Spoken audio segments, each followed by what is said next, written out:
Olá a todos, hoje vamos dar continuidade à nossa leitura comentada. Hoje é o capítulo 2, que é Aquilo que o Estado é. Para quem não sabe, estamos aqui a fazer uma série que é a leitura comentada, onde vamos abordar cada capítulo em cada vídeo. E o livro é este, que é Anatomia do Estado, do Murray Rothbard, que o link está na descrição, para quem quiser comprar pela Amazon. Também está na descrição para doações, também está na descrição do meu canal principal, onde eu falo sobre regimes totalitários, que estão ali alguns livros e uma bandeira também. Portanto, passem lá, a vossa ajuda seria interessante e eu agradecia. Hoje vamos falar aquilo que é o Estado. Nós já sabemos aquilo que o Estado não é, desculpem. Nós falámos disso no último vídeo. Eu acho que este vídeo vai ser um bocadinho mais curtinho, este capítulo também é mais curto, mas é importante porque aqui o Murray Rothbard dá a definição do Estado. Se nós já sabemos aquilo que o Estado não é, o Estado não é uma instituição moral, não é ética, não é voluntária, então nós temos que ter uma definição para esse Estado, porque senão vamos ficar muito reduzidos ao dizer aquilo que o Estado não é e não dar uma definição para o mesmo Estado. Então eu vou usar as próprias palavras do Murray Rothbard para a sua definição de Estado.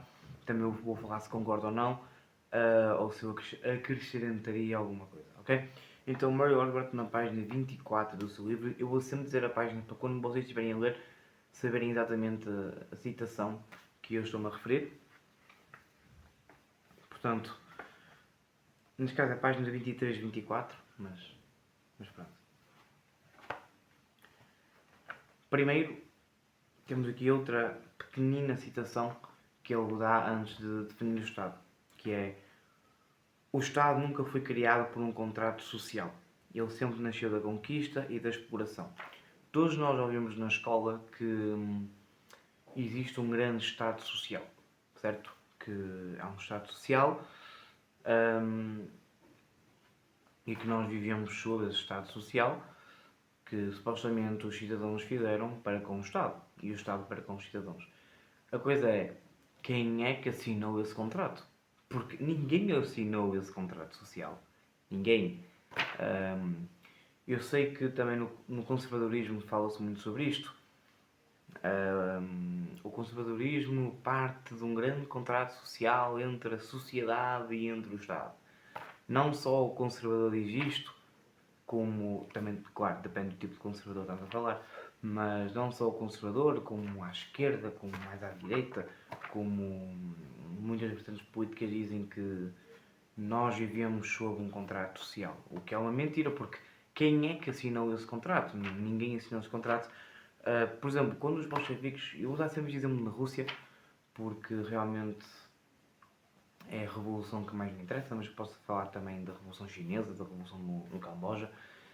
Quando no Camboja 25% da população morreu, quem é que assinou um contrato social? As pessoas que sobreviveram e que não foram mortas, ou mesmo as que foram mortas. Quem é que assinou um contrato social para aquele governo estar ali a governar? E mesmo que assinassem um contrato social, quantas pessoas assinaram? Certo? E quem não assinou? Certo? Então existem várias questões sobre o contrato social. Mas o maior problema que existe no contrato social, que até o Rothbard nem fala aqui, que é quem é que assinou esse contrato? Quem é que foi a pessoa que assinou o contrato? Se alguém falar, foi o teu tetravô, tu podes responder, ok, foi o meu tetravô, mas o meu tetravô não sou eu. Ele era um indivíduo, eu sou outro indivíduo, portanto, até quanto dura a validade desse contrato social, ok? Apesar que mesmo esse meu tetravô nunca assinou nenhum contrato social também, mas pronto. Agora sim podemos dar uma definição de Estado, tínhamos esquecido aqui sobre... foi só um momento de... mais uma mentira que muita gente tenta passar sobre o contrato social. Portanto, vamos seguir a partir daqui. Portanto, a situação mais aprazível se às tribos conquistadas fosse permitido viver e produzir como os conquistadores erigidos e governantes, exigindo um tributo anual consoante, o método de nascimento de um Estado pode ser ilustrado como se segue. Nas montanhas da Ruritânia do Sul, um grupo de bandidos se organiza para obter o controle físico do território. E finalmente o chefe do grupo se autoproclama rei do governo soberano e independente da Ruritânia do Sul. E se ele e seus homens tiverem a força para manter tal domínio por algum tempo? Pasmem, o novo Estado se uniu à família de nações. E o que antes era um mero grupo de bandidos se transformou na nobreza legítima do reino. Esta é a melhor definição de Estado. Ok? O que é a definição de Estado? O Estado é aquele que tem o monopólio da força, certo? Ele tem o monopólio da força porque ele a qualquer momento pode fazer aquilo que ele bem entender. Mesmo que depois venham com a história de que nós temos uma Constituição, quem condena o próprio Estado da própria Constituição é o próprio Estado que também criou a própria Constituição. Apesar que são ramos diferentes, pela separação de poderes, a verdade é que continua a ser um elemento do Estado que vai condenar outro órgão soberano do Estado. Portanto, vai ser o órgão legislativo ou judicial a condenar o órgão legislativo, que é o governo, não é? Ou o órgão executivo, não interessa, qualquer órgão que esteja supostamente a infringir a Constituição. Portanto, quem julga o próprio Estado de não cumprir a Constituição é o próprio Estado que criou a própria Constituição. E isso não faz sentido nenhum. Mas esta definição é muito boa, porque ele diz exatamente isso. Se um grupo, e aqui eu dou o exemplo da Ruritânia do Sul, é o Estado que ele cria para os leitores conseguirem acompanhar as suas ideias.